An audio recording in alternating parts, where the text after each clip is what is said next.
자, 봅시다. 정신 똑바로 좀 차리고요. 우리 우민이는 내가 원래 되게 착한 선생님인데 오늘부터 다시 좀 빡시게 할 거라서 오늘부터 좀 착하지 않을 것 같거든. 왜? 네? 가자 얘들아. 쌤도 말투 바꾸셨어요. 복습 좀 할게요. 우리 칸주장 원리 복습 좀 다시 한번 하고 들어갈게요. 오늘 다시 한번 쓸 거니까.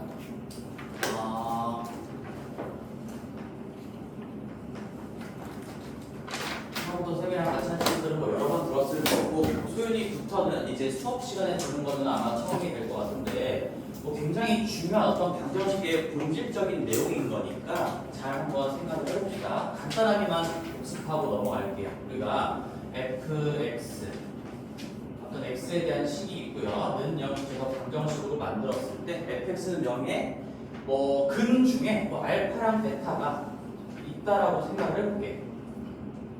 f가 몇 차다라고 깔아놓지 않을 거야. fx가 뭐 2차 이상으로 해놓고요. 그 2차 이상의 방정식의 두 근을 그냥 알파 베타라고 표현을 해보면 우리가 이 x를 다른 형태로 바꿔버리면 근도 그에 맞게끔 바뀐다. 이런 얘기가 이제 칸주자 논리가 되겠죠. 예를 들어서 우리가 이 상태에서 새로운 방정식을 만들었는데 쉬운 것부터 한번 해봅시다. x를 전부 다 x 플러스 2로 바꾼 새로운 방정식이 있다면 이 방정식의 두 근은 뭘까?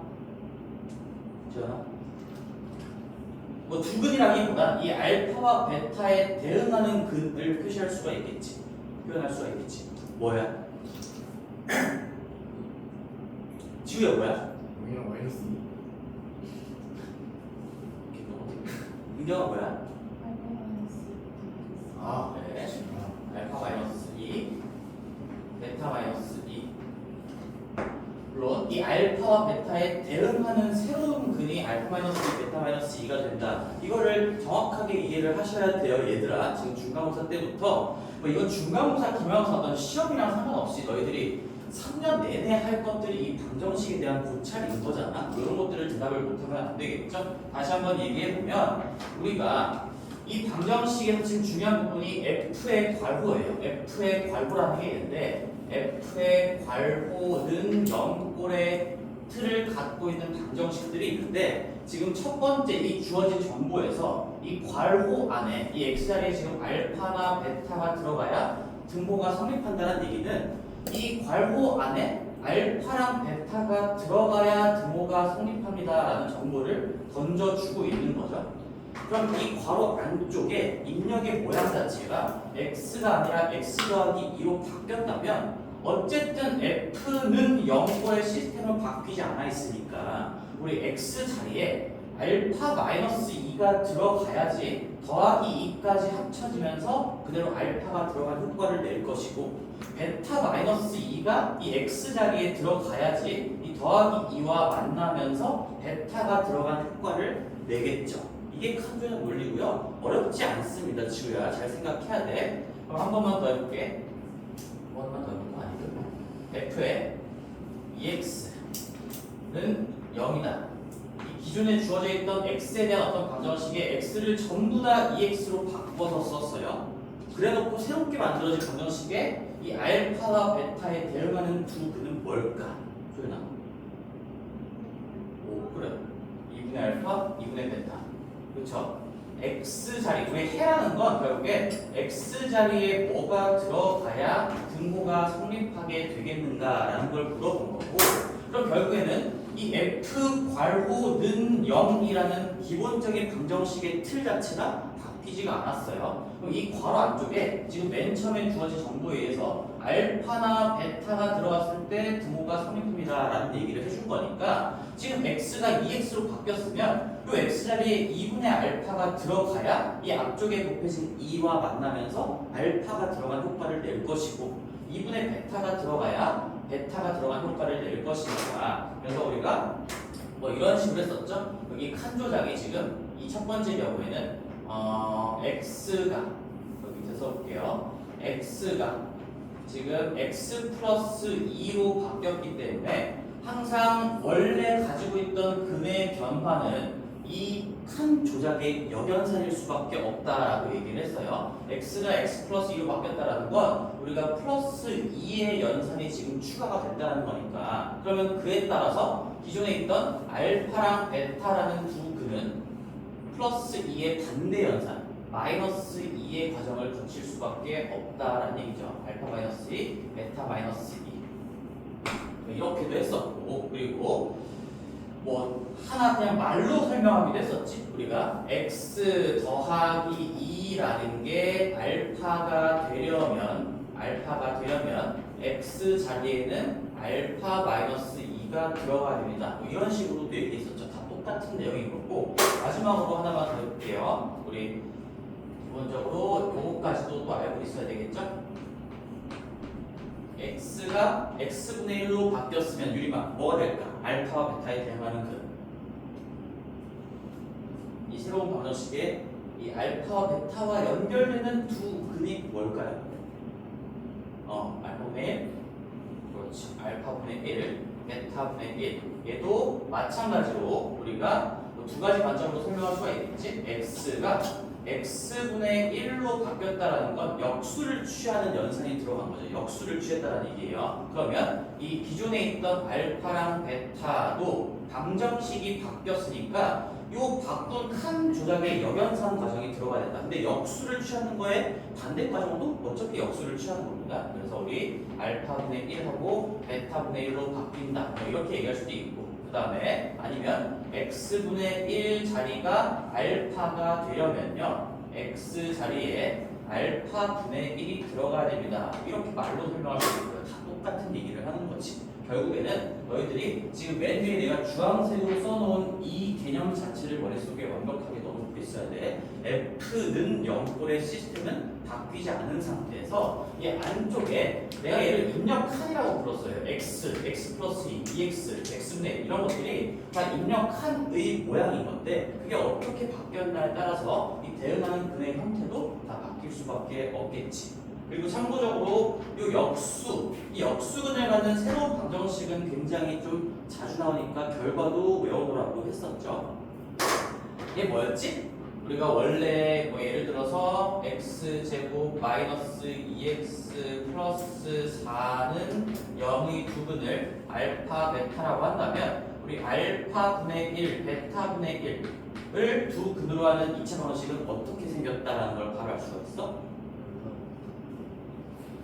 여기 어떻게 생겼으나 이거 가지고 우리 바로 알아낼 수가 있잖아. 계수 좌우 반전시키는 거지. 그게 왜 그러냐? 칸조작 논리 때문에 그런 거예요. 우리 이 x를 다 x분의 1로 바꾸면 여기가 지금 x제곱분의 1 마이너스 x분의 2 플러스 4는 0 이렇게 될 거고 내가 방정식을 이렇게 바꿔내는 순간 근도 알파 베타였던 게 알파분의 1 베타분의 1이 된다는 얘기인 거지. 근데 지금 왼쪽이 다항식의 형태로 써있지 않으니까 우리가 양변에다가 x제곱을 곱해서 좀 이쁘게 정리한다라고 해보면 이 4에다가 x제곱이 곱해지는 거니까 4x제곱이고요. x분의 2에 x 곱해져서 마이너스 2x고요. 더하기 여기 x제곱이 곱해지니까 1은 0이 되면서 결국에는 1 마이너스 2, 4라는 계수를 좌우 반전시키면 원래 갖고 있던 근의 역수들을 근으로 가는 새로운 방정식이 만들어진다. 그래서 얘는 너무 자주 나오니까 칸 조작의 논리로 차근차근 유도하는 것도 당연히 공부할 때는 해야겠지만 얘가 알파 베타다. 근데 역수를 근으로 갖는다. 그럼 계수를 좌우로 반전시키고 만약에 문제에서 요구하는 최고차항 계수가 따로 있다면 양변에 얼마를 똑같이 곱하면서 최고차항만 맞춰주시면 된다라고 했었죠. 일단 1단계로 요 놈을 바로 써내려갈 수 있어야 돼요. 자, 여기까지가 칸 조작 논리의 복습이었고 괜찮지? 어렵지 않지? 하나? 할 수 있겠지? 다시 또 어려워? 괜찮아? 오케이.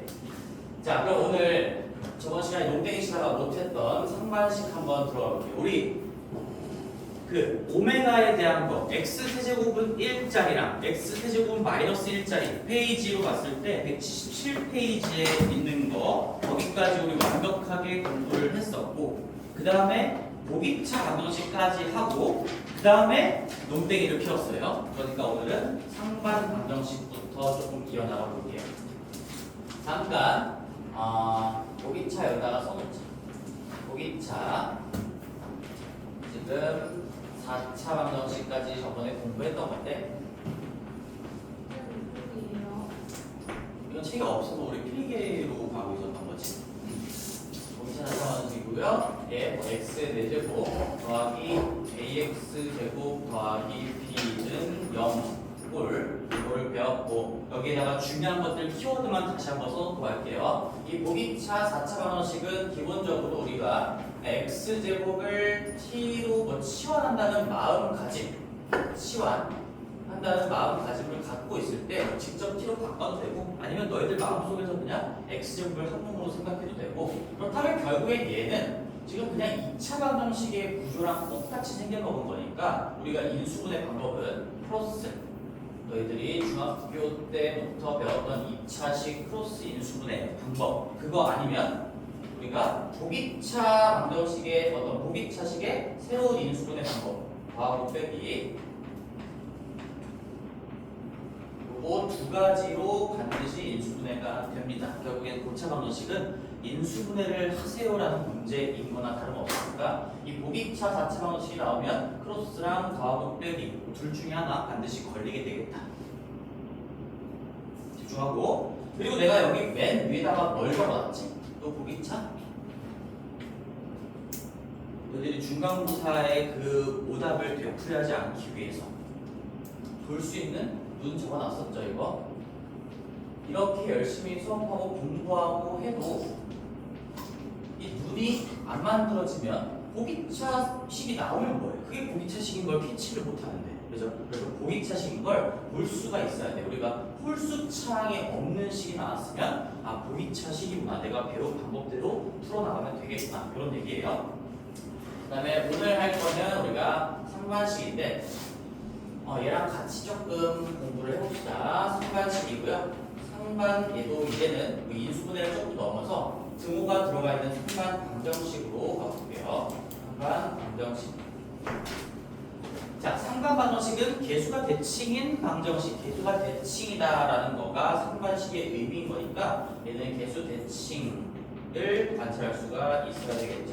개수 대칭이어서 얘도 우리가 주로 나오는 것들은 이제 4차짜리랑 3차짜리 두 개만 나오는데 4차가 짝수항의 대표인 거고 3차가 홀수차식의 대표라고 생각을 하면 될 것 같아요. 그래서 여기는 다 예시를 가지고 한번 공부를 해볼게. 우리 첫 번째 예시인데요. 꼼꼼하게 한번 해봅시다. 우리 짝수차 4차의 경우를 한번 해볼게요. 4차의 경우. 자, 예시는 이렇습니다. 얘는 그냥 예시 가지고 여기 다 문자고 A, B, C, D 써가지고 하는 것보다 그냥 예시 가지고 공부하는 게 훨씬 좋을 것 같아서 x의 4제곱 더하기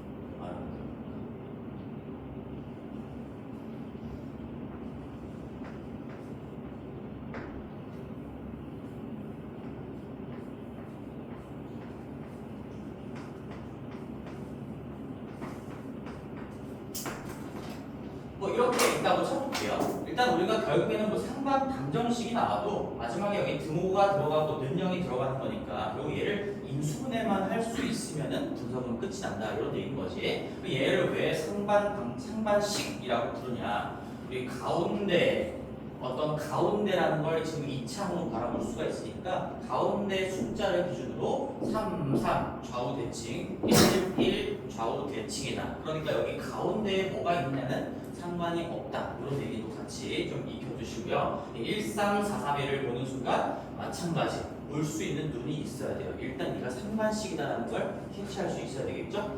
그래서 정석적인 방법을 일단 먼저 소개할 건데 이 정석적인 방법은 상반식이든 준상반식이든 우리가 개수의 절대값이 대칭인 걸 준상반식이라고 하는 거고 상반식이나 준상반식이나 결국에 방법론 자체는 다 똑같아요. 처음 단계는 x제곱으로 묶는 겁니다. 이건 이 식을 다루는 방법인 거니까 받아들이고 기억하시고 연습을 좀 해주셔야 되겠지.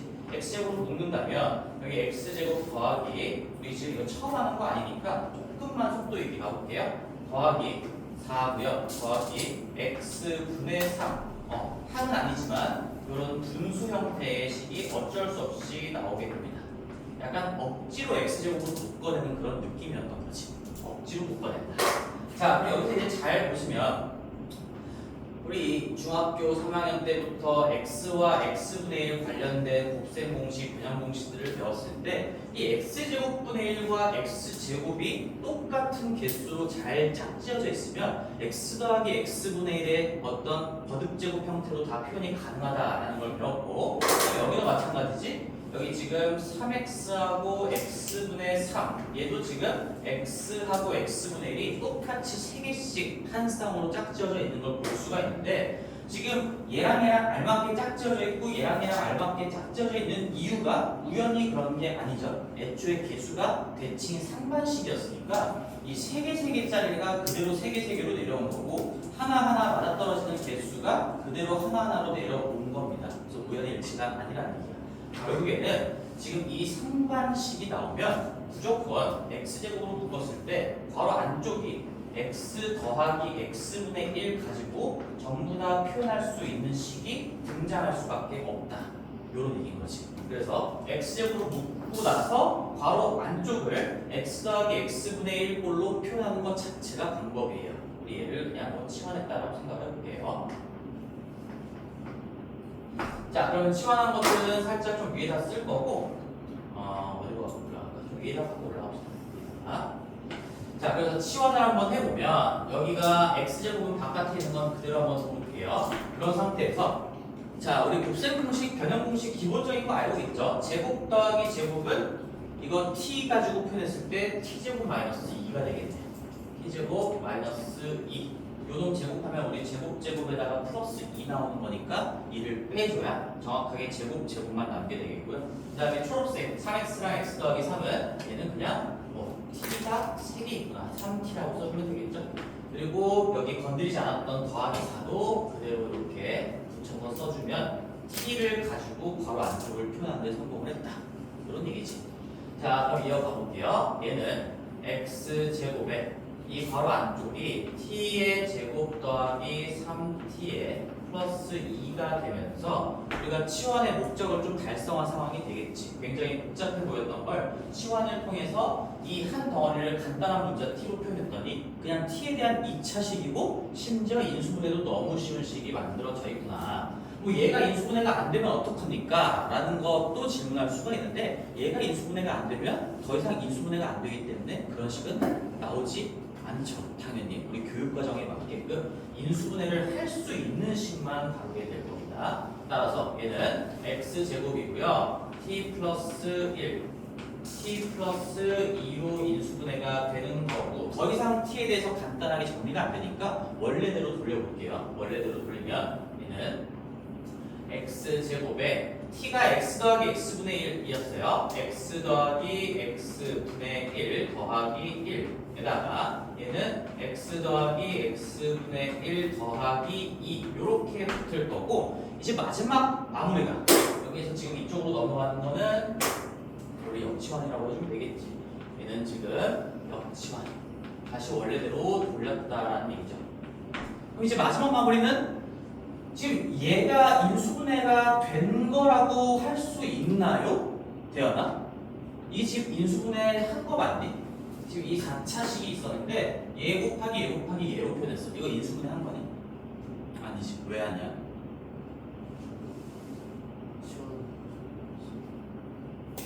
얘기를 정확하게 할 수 있어야 돼. 내가 지금 이제부터 좀 질문을 많이 던질 거거든? 너희들의 눈빛을 좀 보면서 지금 이거 인수분해 왜 아니야? 이거는 인수분해가 뭔데? 가장 간단하게 나타내.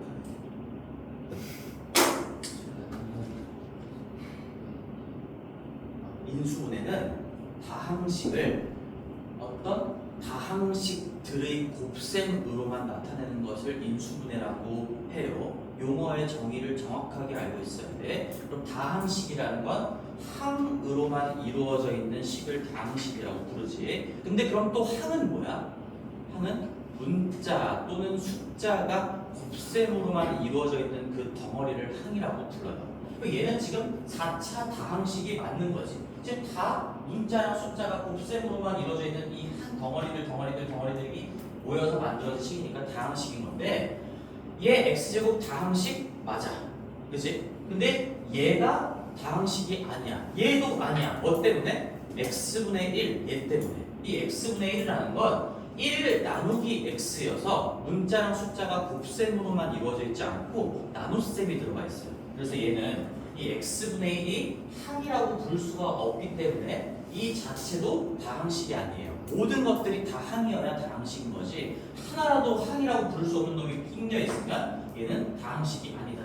그래서 이건 인수분해가 된 게 아니에요. 얘 곱하기 얘 곱하기 얘니까 인수분해 끝난 거 아닙니까? 이렇게 하면 안 된다는 얘기야. 그럼 마무리. 이제 마지막으로 모든 것들을 다 다항식의 곱셈의 형태로 만들어주기 위해서 이 앞에 곱해져 있던 x 두 개를 한쪽에 하나씩 뿌려주면서 마무리를 하시면 될 거예요. x 하나 뿌려주면 x 제곱이고요. 더하기 1 더하기 x가 될 건데 더하기 x를 먼저 쓸게요. 내일차순으로 x 더하기 1이 될 거고 그 다음에 하나를 이쪽에다가 곱해주면 이제 x 제곱에 그리고 2x 먼저 써서 2x 더하기 1 이렇게 될 거니까 이제는 인수분해가 다 됐다라고 얘기할 수가 있겠죠. 1차적으로 다항식 곱하기 다항식으로 표현했으니까 인수분해가 됐구나. 근데 이게 끝이라고는 보장을 할 수가 없죠. 이렇게 우리 여기까지가 이제 상반식을 인수분해하는 방법으로 따라온 것이고요. 그런 상태에서 이 2차, 2차들이 각각 또다시 추가적으로 인수분해가 된다면 한 번 더 해주면 되겠죠. 여기서 마무리하는 과정은 이 상반식이랑은 상관이 있는 건 아니에요. 여기는 더 이상 유리수 범위에서 우리가 아무 말도 없으면 유리수 범위까지 인수분해하는 거니까 여기에서 더 이상 찢어질 수가 없을 거고 이 뒤에 거는 누구도 지금 편하게 알 수 있듯이 x 플러스 1의 제곱 완전제곱식으로 다시 한번 인수분해가 되겠죠. 그래서 인수분해의 마무리는 여기까지 해야 되는 건데 이 상반식의 개념과 관련된 인수분해 과정은 여기까지였다. 그런 얘기죠. 1차적으로 인수분해 마무리하고 추가적으로 더 되면 더 찢어지면 된다. 이런 얘기입니다. 자 그러면 이제 뭐 결론적으로 좀 얘기를 해서 우리가 상반식이 나오면 최고차항 계수랑 상수항이 1인 상태로 맞춰주고 우리가 1이 아니면 얼마든지 앞으로 묶어내가지고 1로 만들어줄 수는 있는 거니까 최고차항 계수랑 상수항이랑 1로 맞춰진 상태에서는 여기를 지금 집중해서 봐야 되겠죠. 결국엔 무조건 2차식 두 개의 곱셈으로 찢어질 수밖에 없다는 걸 이제 결과론적으로 조금 강조를 할게요. 2차식 두 개로 찢어질 수밖에 없는데 여기 각각의 괄호에서 x제곱하고 더하기 1, x제곱하고 더하기 1은 무조건 고정이다.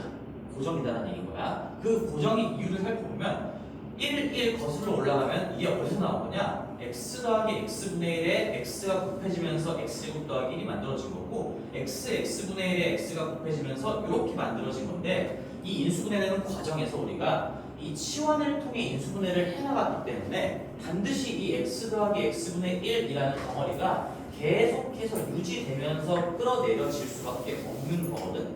그래서 여기다가 x를 뿌려놓으면 x제곱하고 1은 항상 반드시 나올 수밖에 없다.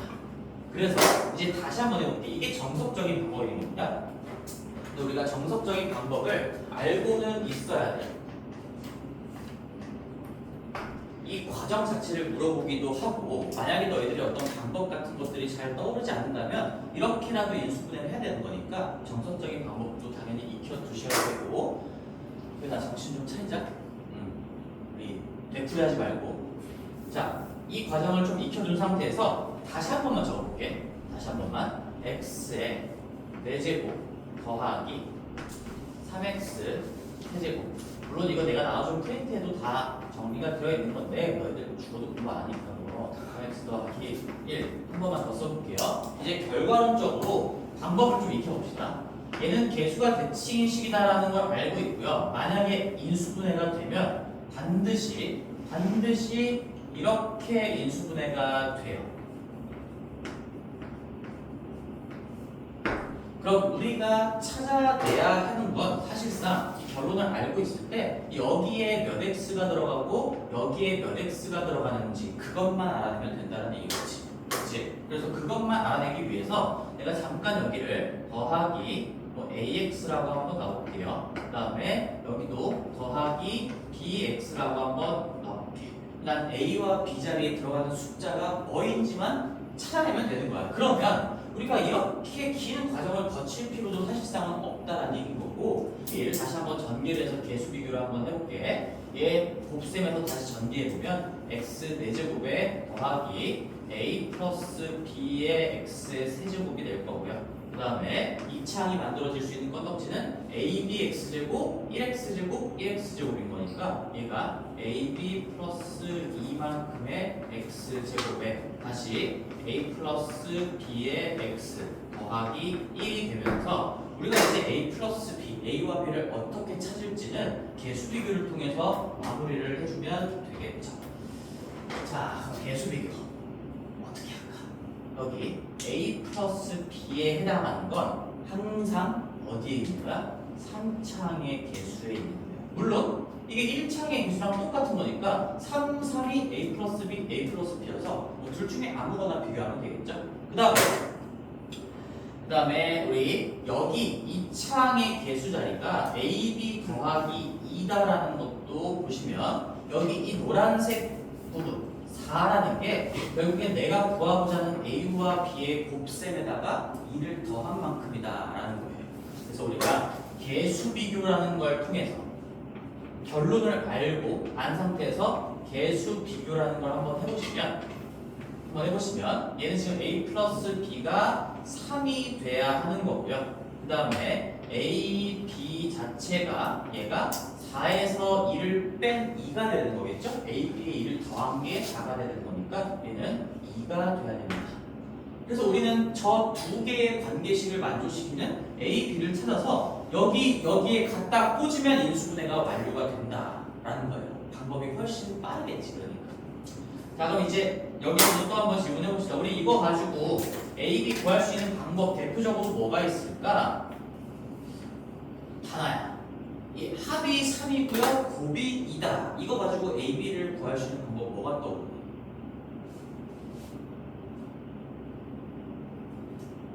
중학교로 돌아간다면 이 합의 관계식을 한 문자로 정리해서 뭐 b는 구로 정리하면 b는 마이너스 3 한번 다 적어볼게. 우리가 첫 번째 방법은 b는 3 마이너스 a인 거니까 얘를 a, b는 2의 이 b 자리에다가 집어넣어서 a에 대한 어떤 관계식을 만들어 놓고 a 구하고 b 구하고 결국에 연립방정식을 푼다 이렇게 할 수도 있는 거고, 이게 지금 뭐 1번이라고 한번 해볼게요.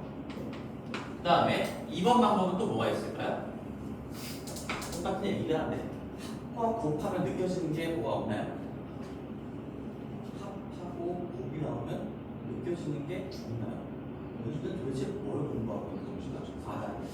나쁜 사람을 공부하기 쉬운데 합하고 곱이 나오면 우리 2차 방정식을 작성한다. 그지? 2차 방정식을 작성한다라는 거. 새로운 문자를 도입해서 내가 뭐 라지 x라고 한번 도입해 볼게요. 내가 이 x의 제곱에 이 합의 부호 반대로 바꾼 거를 1창의 계수에 갖다 꽂아놓고 이 곱의 부호를 그대로 뒤쪽 상수항에 갖다 꽂아서 는 0 만들어주면 이 새로운 라지 x에 대한 2차 방정식의 두 근이 a랑 b가 된다라고 얘기할 수가 있는 거죠. 우리가 근과 계수와의 관계를 공부한 두 가지 의미 중에 거꾸로식을 작성한다의 의미였습니다. 합의 부호 반대가 최고차항계수 1로 만들어놨을 때 합의 부호 반대를 꽂아놔야 근과 계수와의 관계에서 3이 될 거고 a분의 c에서 다시 2가 될 거니까 내가 합의 반대 5, 그 다음에 최고차항계수 1로 방정식을 만들어주면 이 방정식의 두 개의 근이 a, b가 된다라고 거꾸로 해석할 수가 있는 거지. 따라서 여기 얘가 x-1, x-2로 인수분해가 되기까지 하는 거니까 내가 구하고자 하는 a, b는 1하고 2였다. 뭐가 a고 뭐가 b인지 중요하지 않아요. 1하고 2를 여기 자리에 그냥 꽂아 넣으면 되는구나. 그런 얘기였어요. 그치? 그래서 우리가 실제로 지금 여기 a가 1이고요. 1이고 b가 2라는 걸 찾아냈으니까 여기다가 지금 1을 꽂아놓고 2를 꽂아 넣으면 아까 우리가 정석적으로 인수분해한 그 결과 1x, 2x랑 당연히 똑같이 된다는 걸 확인할 수가 있고, 이제 마지막으로 이제 기본 수업 때는 여기까지 했었는데 이제 이것보다 더 간단하게 하는 마지막 방법을 얘기를 해볼게. 다 똑같은 얘기긴 하지만 마지막 방법이고 너희들은 앞으로 계속 이 방법을 가지고 하게 되지 않을까라는 생각을 해요. 마지막 방법은 자 다시 한번 적어볼게. 요거 위에 거를 다시 적을 거야. x의 4제곱이고요. 더하기 3x 세제곱 더하기 4x의 제곱 더하기 3x 더하기 1. 얘를 인수분해 할 거잖아. 나는 근데 a랑 b를 찾아내야 돼. 그러면 너희들은 지금 이 방법을 한번 보세요. 이 계수들을 그대로 밑으로 적을 거야. 그대로. 자, 얘 1 그대로 적어. 그 다음에 얘 그대로 적어. 얘도 그대로 적고 얘도 그대로 적는데 이 창의 개수만 2를 빼서 적어요. 여기만 2를 빼서 적습니다. 지금 여기서 여기로 내려가는 과정이 마이너스 2예요. 내가 이 2를 왜 뺐을까? 라고 생각을 해보면, 자, 우리 여기에서 이 x제곱 더하기 x 더하기 1이랑 x제곱 더하기 bx 더하기 1이랑 곱셈을 했을 때 내가 지금 찾고자 하는 건 a랑 b야. 맞지? a랑 b 가지고 만들어낼 수 있는 부분은 지금 여기 4에서 아까 구했잖아. 우리가 ab 더하기 2라고. 그러니까 여기 더하기 이 2만큼은 a랑 b랑 관계가 없는 부분이야. 뭐 때문에 나온 거냐면 저 2만큼은 여기 x제곱이랑 여기에 1이랑 만나서 1x제곱이 나오는 거고 여기 1이랑 여기 x제곱이랑 만나서 1x제곱 총 2x제곱이 a와 b랑 상관없이 만들어지는 거기 때문에 내가 a와 b를 구하는 데 집중하고 싶으면 이 4에서 불필요한 이만큼을 제거하고 얘만 보면 된다는 거지. 그런 상태에서 이 앞에 3개 가지고 우리가 2차식 인수분해 하듯이 크로스 인수분해를 할 거예요. 자, 그러면 여기 1, 1로 찢어내고요. 얘 1, 2로 찢은 다음에 더하기로 붙여주면 우리 플러스 1, 플러스 2 하면서 가운데 3을 만들어낼 수가 있지. 이 크로스를 또 왜 했을까? 이게 느껴지니? 왜 크로스 가지고 맞춰 나가야 될지? 왜 크로스 가지고 맞춰 나가야 돼? 봐봐. 여기 x제곱, 우리가 결국에는 여기 2x제곱을 3x 세제곱을 만들어내는 과정 자체를 한번 생각을 해보면 지금 여기에 x제곱하고 ax 이래서 ax 세제곱을 만들어지는 거고 bx랑 x제곱, bx 세제곱을 만들어지는 거기 때문에 내가 이 a, b의 곱인 2를 적절한 두 수로 찢은 다음에 이 1과 1과 어떻게 만나야 3x 세제곱이 만들어지는가를 분석하는 과정이기 때문에 이 3개 크로스 인수분해 방법을 똑같이 적용하면 된다는 얘기예요. 그 다음에 그 뒷부분도 마찬가지야. 뒷부분도 이제 얘까지 이제 마무리를 해야 돼. 2하고 3하고 1 가지고 마지막으로 크로스 인수분해를 또 마무리를 해보면 여기도 1을 이제 어떻게 찢어야 가운데 3이 만들어질까라는 거지. 여기도 1인 상태에서 여기 플러스 1 플러스 2랑 이렇게 플러스로 만나야 되고요. 이렇게 플러스로 만나야 플러스 3이 만들어지는 거니까 결국에 지금 요 3개로 크로스, 이 3개로 크로스해서 다 처음부터 끝까지 맞물릴 때까지 수를 완성시켜 주고 나서 오른쪽으로 읽어주시면 인수분해가 끝납니다. 얘는 읽어볼게요. 이제 x제곱이겠죠. 1은 x 4제곱을 1로 쪼갠 거니까 x제곱 더하기 x 더하기 1 그대로 써주면 돼요. x제곱 더하기 x 더하기 1 그 다음에 x제곱 더하기 2x 더하기 1 x제곱 더하기 2x 더하기 1 결국엔 지금 내가 여러 가지 방법을 썼지만 다 같은 얘기를 하는 거고요. 인수분해가 이렇게 된다는 걸 알고 있으니까 A랑 B에 들어갈 숫자가 뭐냐를 찾는 과정에서 여러 가지 방법이 있어요. 연립번호식 풀어도 되고 뭐 2차원식 작성해서 풀어도 되고 아니면은 이 전개되는 과정을 생각하면서 우리가 개수를 그대로 2 빼고 그대로 내린 다음에 크로스를 2번 하셔도 괜찮다. 그럼 이제 너희들이 가장 빠르게 할 수 있는 방법은 결국에는 이 3번째 방법인 거니까 이걸 가지고 한 번만 더 연습을 해볼게. 이거 가지고 내가 새로운 식을 한번 작성해볼게. x의 4제곱 이제 연습 한번 해보자. 더하기 마이너스 해볼까? 마이너스 5x 세제곱 그 다음에 마이너스 플러스 x 6x의 제곱 마이너스 5x 플러스 1. 자, 개수가 대칭인 4차식이 나왔어요. 그치? 일단 제일 중요한 거 볼 수 있는 눈이 있어야 돼. 그게 눈이 달려있다고 보는 게 아니야. 그치? 생각을 평소에 하고 있어야 공부를 제대로 해놔야 개수가 대칭이다라는 걸 바로 보자마자 느낄 수가 있을 거고 그러면 처음에 방법은 얘 개수 내릴 거야. 얘 그대로 내릴 거야. 그 다음에 2차항의 개수만 2를 빼서 내릴 거야. 이 2는 내가 찾고자 하는 A, B랑 관련이 없기 때문에 그 다음에 마이너스 5 내릴 거고요. 1을 이렇게 내릴 겁니다. 그런 다음에 이 앞에 3개, 그 다음에 가운데 거 맞물려서 뒤에 3개 크로스를 둘 다 맞아떨어지게끔 작성해주면 끝이 난다. 그렇지? 해볼게요. 여기 1로 쪼갤 수밖에 없겠네요. 그런 방법. 마이너스도 있긴 하겠지만 굳이. 그 다음에 여기 4를 어떻게 쪼개면 될까? 마이너스 1, 마이너스 4. 이렇게 해서 크로스 조합을 만들어주면 마이너스 5 만들어준다. 2차식의 인수분해 하듯이. 그 다음에 이 마이너스 1과 마이너스 4를 가지고 가면서 여기를 1로 쪼개주면 다시 한번 크로스 인수분해가 되면서 우리 완벽하게 다 맞아 떨어지게 되겠고 그리고 사실상 이 1 마이너스 5 4랑 4 마이너스 1이 그대로 좌우 반전시킨 결과이기 때문에 지금 1 마일마사랑 1 마일마사 이렇게 똑같이 대칭성으로 나올 수밖에 없어 원래. 그지? 여기 사실상 그래서 여기까지만 하면 사실 끝이 나는 거예요. 내가 1 2 만들었으면 이 1이 그냥 그대로 오는 겁니다. 여기도 마찬가지 1 마일마사 왔으면 당연히 지금 이 조합을 만든다고 생각했을 때 1 다시 그대로 이쪽으로 넘어와야 되겠죠. 그래서 결론은 얘는 인수분해를 하시면 1 마일 1 그대로 읽어주면 되겠죠. x의 제곱 이것만 조심하자. 마이너스 x 더하기 1. 그 다음에 밑에 것도 1 마사 1 그대로 적어주면 x의 제곱 마이너스 4x 더하기 1 이렇게 인수분해가 된다는 거예요. 자, 됐어요.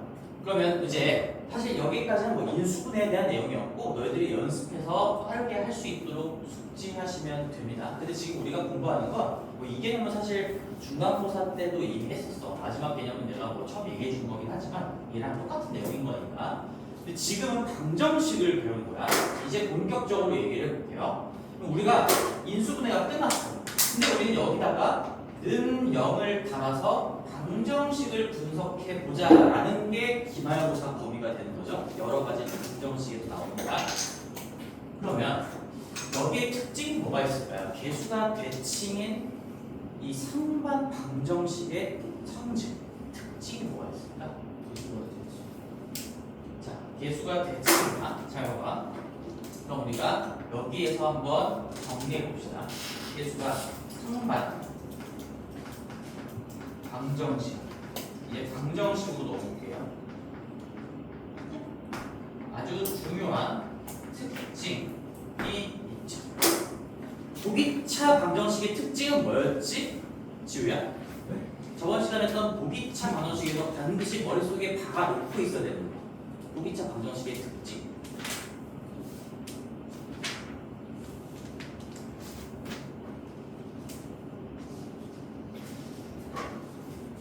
그럼 이렇게 물어볼게. 공부를 하기 싫니? 아니요. 알았어. 보기차 4차 방정식의 특징이 뭐였어요? 알파가 근이면 마이너스 알파도 반드시 근일 수밖에 없다.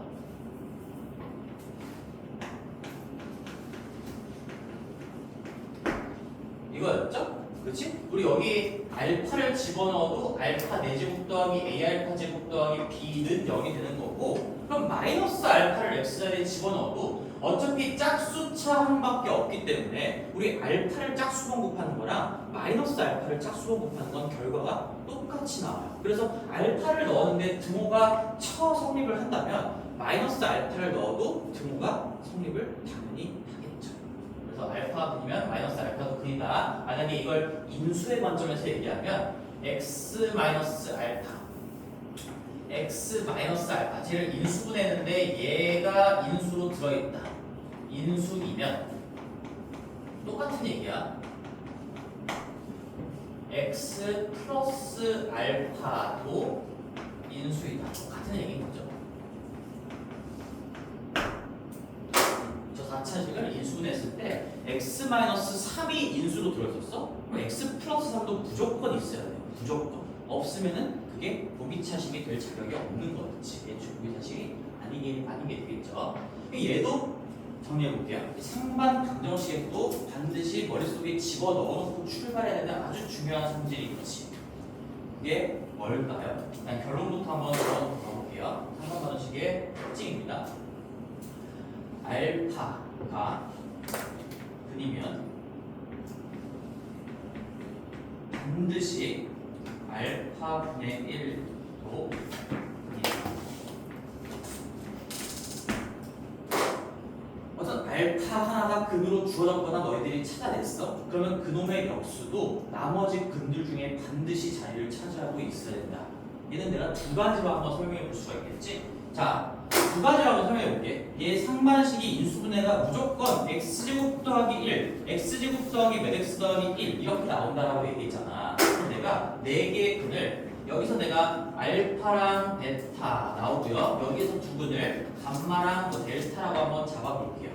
그러면 지금 x제곱하고 더하기 1 여기는 반드시 고정으로 나오는 거기 때문에 뭐가 항상 1이라고 얘기할 수 있겠지. 두 근의 곱은 절대로 1에서 벗어날 수가 없어요. 최고차항 계수분의 상수항 a분의 c가 여기를 0으로 만드는 두 분을 알파 베타라고 한다면 이 알파 곱하기 베타 알파 베타가 반드시 1인 거고, 그 다음에 여기서도 감마랑 델타의 곱이 반드시 1이다. 곱이 1이다라는 거 저번에 우리 오메가 할 때도 얘기했던 거지. 곱이 1이다 무슨 관계? 역수 관계예요. 역수 관계. 그러니까 알파가 들어가 있으면 이 알파의 역수 역할을 하고 있는 베타도 반드시 근으로 가지고 있어야 된다는 얘기야. 결국에는 이 베타가 알파분의 1이랑 똑같다는 얘기인 거죠.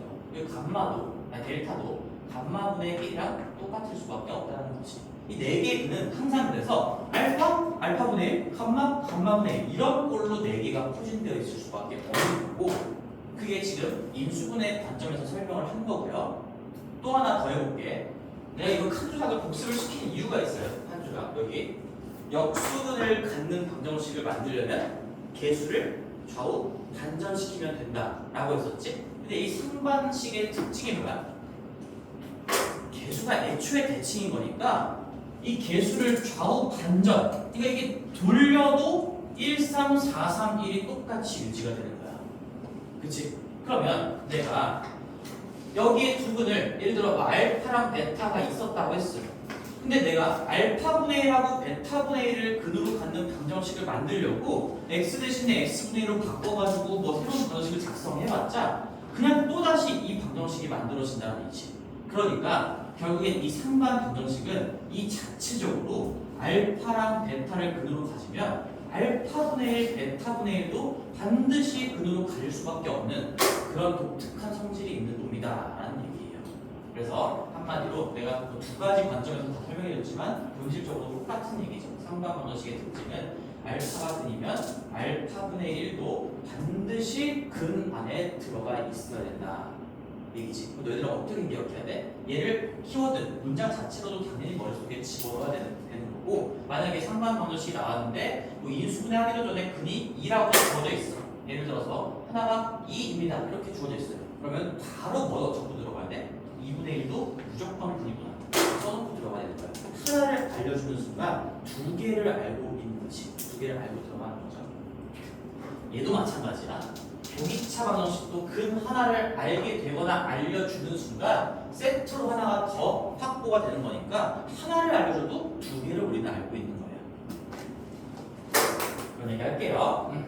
자, 그래서 여기까지가 상반식 4차 버전이었습니다. 상반식 4차 버전. 그럼 이제 조금 더 나아가서 3차까지 할 건데 뭐, 내용은 똑같아요. 이제 3차는 어디다 들어볼까? 나는 어쩔 수 없이 공간 때문에 이렇게 가지만 너희들은 뭐 밑으로 적어나가면 되겠죠? 이제 지금 4차를 우리 여기 시작을 4차 상반식으로 갔으니까 이제 3차 상반식도 한번 해볼게요. 3차 상반식도 한번 예시를 가볍게 한번 써봅시다. 아무거나 써볼게. x의 세제곱 더하기 5x의 제곱 더하기 5x 플러스 1 얘가 3차 상반식이 되겠네요. 얘는 물론 지금 항의 개수가 짝수개다 보니까 가운데라고 부를 수 있는 건 없어요. 그래서 가운데 그냥 가상의 선을 생각하고 대칭, 대칭 어떤 가상의 선을 기준으로 데칼코마니 있구나. 그래서 얘도 3차인 상반식이다라고 할 수가 있겠지. 그치? 그럼 얘도 인수분해를 우리가 어떻게 하겠는가? 근데 4차랑 3차는 뭐 인수분해의 기본적인 방법이 조금 다르긴 하지만 왜 다르냐면 얘는 이 방법 자체가 새롭게 우리가 배우게 된 것이고요. 얘는 이미 우리가 알고 있는 거야. 뭘 알고 있을까? 이거 인수분해 어떻게 할까 얘들아? 보이는 거 없나? 뭐 보이는 거 없을까? 중요한 그죠? 개수가 대칭인 홀수차식은 무조건 교대합이 0입니다. 얘는 반드시. 자, 개수가 3차뿐만 아니라 개수가 대칭. 자, 이렇게 써볼게요. 우리가 상반 홀수차 홀수차 상반식. 지금 그의 대표적으로 3차를 지금 쓴 건데 홀수차 상반식은 반드시 개수합이 아니라 교대합이 나오죠. 이거 가지고 그냥 인수분해가 끝이 나는 거죠. 교대합이 0일 수밖에 없어요. 내가 문자를 가지고 한번 써볼게. 자, 지금 얘도 내가 1, 5, 5, 1이라는 구체적인 식으로 썼지만 봐봐. x의 세제곱, 뭐 문자로 바꿔도 상관이 없겠지. ax제곱 더하기 ax 더하기 1 이렇게 써놓으면 짝수차 항의 개수의 합이 지금 어떻게 나와? a하고 1이에요. 그치? 짝수차항의 개수의 합 a 더하기 1 홀수차항의 개수의 합도 a 더하기 1인데 이게 두 개가 같은 게 우연일까? 당연히 우연이 아니지. 그치? 여기에 지금 a가 있고 1이 있으면 그대로 여기에 얘의 대칭적으로 여기에 a가 있고 여기에 1이 있는 거니까 이 합과 이 합이 같은 거는 절대로 우연이 아니라 무조건적으로 같을 수밖에 없는 거죠. 그러면 우리 교대합, 즉 짝수차항의 개수의 합이랑 얘 지금 미니가 뭐 제대로 이 얘기를 못 알아볼 수도 있을 것 같아서 지금 얘가 뭘 말하는지 우리 짝수차항의 개수의 합이랑 홀수차항의 개수의 합이 가랑 같다. 홀수차항의 개수의 합이랑 같다. 이거를 의미하는 거예요. 그러면 반드시 뭘 인수로 가질 수밖에 없어요? 이게 뭐 인수로 가질 수밖에 없어? x 플러스 1을 인수로 가질 수밖에 없다. 그렇죠? 교대합이 0이면 x 플러스 1을 인수로 가질 수밖에 없다. 얘를 갖는다라는 게 뭐 굳이 내가 3차 상반식의 특징이다라고 정리한다면 그렇게 정리할 수가 있겠죠. 얘는 결국엔 교대합이 0이다라는 게 이게 중요한 특징이라는 얘기지. 자, 그럼 나머지 2차식은 뭐 조립투법 굳이 쓰지 않고 요거는 이제 연습 다들 했을 거라고 믿고 얘 아무거나 하면 되겠죠. 1x제곱이니까 여기에 4x가 보충을 해줘야 되는 거고 상수항은 플러스 1로 마감을 지어줘야 되는 거니까 이렇게 인수분해가 된다라는 얘기고요. 그러면 여기서 이제 근의 형태를 다시 한번 써볼게. 봐봐.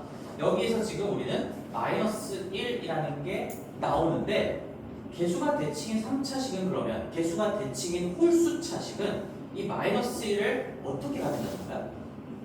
근으로 무조건 간다는 얘기예요. 무조건 마이너스 1이 들어있다는 얘기예요. 그리고 여기에서 나오는 두분 뭐 얘를 이제 강정식으로 쓸 거니까 지금부터 볼 건 이제 는 명을 달아서 강정식으로 봤을 때 여기에서 뒤쪽에 인수분해된 형태에서 나온 부분을 내가 알파랑 베타라고 한다면 지금 여기서도 근과 개수와의 관계에 의해서 지금 이 둘의 곱이 알파랑 베타의 곱이 다시 한번 1인 거 확인할 수가 있으니까 또다시 역수관계여서 이 베타가 사실상 알파 분의 1 역할을 하고 있었다라는 거죠.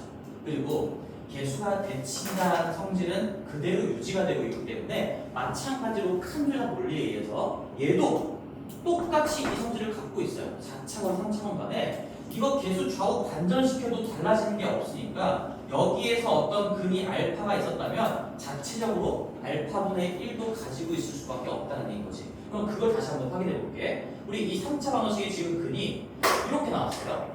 마이너스 1하고 알파하고 베타하고 가지고 있었어요.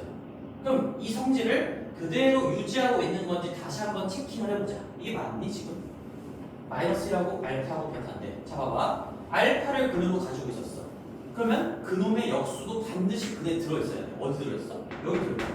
이 베타가 알파분의 1이야. 그치? 그리고 베타를 가지고 있었어. 이놈의 역수인 베타분의 1. 얘가 베타분의 1이잖아. 가지고 있어요. 마이너스 1을 그대로 갖고 있었어. 마이너스 1의 역수 뭐야?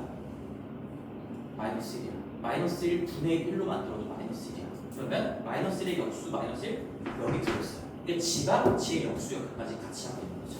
그래서 이 성질은 당연히 그대로 유지가 되는 거예요. 얘를 좌우 반전시켜도 방정식의 형태가 달라지지가 않기 때문에 알파와 알파분의 1을 자체적으로 다 가지고 있을 수밖에 없다.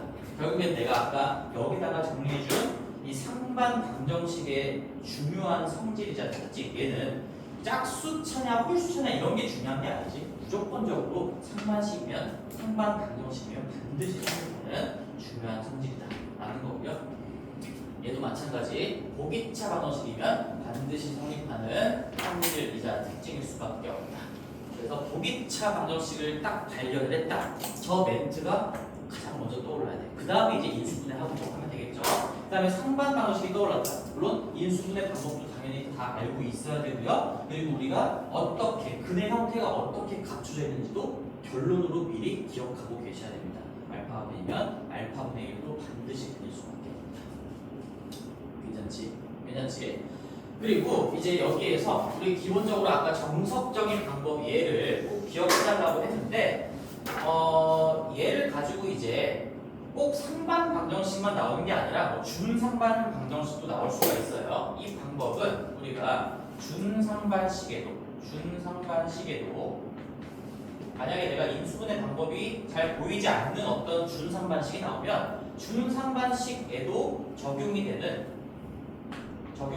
아이디어이기 때문에 이 정석적인 방법도 꼭 기억을 하고 계셔야 됩니다. 준상반식에 대한 거는 이제 문제로 나오면 조금만 더 확인해 볼게요. 결국엔 내가 할 수 있는 개념들은 지금 다 정리를 해준 거야. 지금 여기 있는 내용들을 너희들이 스스로 다 적을 수 있고 설명할 수 있으면은 우리 보기차 방정식, 상반 방정식, 준상반 방정식 이런 것들에 대해서는 절대로 틀릴 일이 없겠죠. 마지막으로 요거 하나만 또 적고 마무리하겠습니다. 여기다가도 한 번만 더 적을게요. 내가 여기다가 마지막에 적으려고 남겨놨거든. 또 뭐 적을까? 이거 적을 거예요. 이거.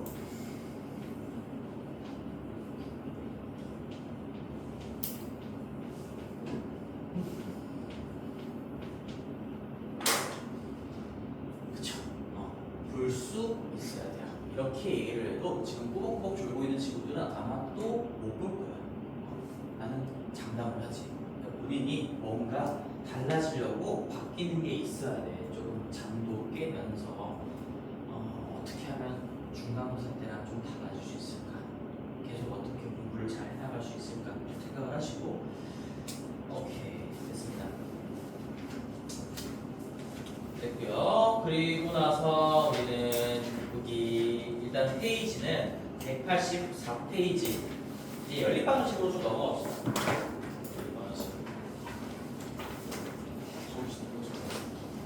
연립방정식 펴놓고 잠깐만 쉬었다 갈게요. 7분 정도만 쉬었다 가겠습니다. 정리할 것들 뭐 돼 있으면 마무리 정리하시고 쉬었다가 연립방정식 하고